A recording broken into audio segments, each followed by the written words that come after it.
नासिन ॿी अहम ख़बर अव्हांखे सुल्तानकोट मां ॾींदासीं, जिते सुल्तानकोट वेझो ॻोठ ते पुलिस पारां चढ़ाई कई वई आहे। ॿिनि ॼणनि खे हिरासत में वरितो वियो आहे। पुलिस ॻोठ ते चढ़ाई कई आहे। अहम ख़बर अव्हां ताईं पहुचायूं पिया। सुल्तानकोट मां अव्हां ते ख़बर पहुचायूं पिया। ॿिनि ॼणनि जे क़ातिलनि जी गिरफ़्तारी लाइ पुलिस जी ॻोठ रमज़ान कलर ते चढ़ाई कई वई आहे। ॿिनि ॼणनि खे पुलिस हिरासत में वठी छॾियो आहे। जॾहिं त पुलिस चढ़ाई दौरान भॼ ड्रॉ करे घरनि मां फुर लुट कई ऐं 25 ढोर बकाए वई।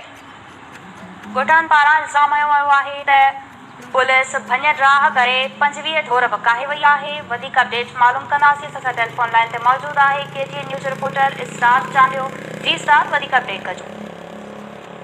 सुल्तानकोट भरिसां अमन शरीफ थाणे जे हद में महीनो अॻु क़तल थियल कलर बिरादरी जे 2 ॼणनि रतो कलर ऐं फरीद कलर जे क़तल केस में गुरबल जवाबदारनि जी गिरफ़्तारी लाइ सब डिवीज़न सुल्तानकोट जे डीएसपी मुबारक मलक जे अॻवानी में थाणे अमन शरीफ लोडरा मियां साहब जी पुलिस ओटीपी ॻोठ ते चढ़ाई कई, जिते जवाबदार गिरफ़्तारियुनि खां में ई घर खाली करे फ़रार थी विया। पुलिस घरनि में पयल सामान जी फुरलुट कई ऐं 25 ढोर काए आई आहे। जी इस्रार सां जो अपडेट करण लाइ अव्हांजी महिरबानी। नाज़िक सुल्तानकोट वेझो ॻोठ ते पुलिस चढ़ाई कई आहे, जॾहिं त 2 ॼणनि खे हिरासत में बि वरितो वियो आहे।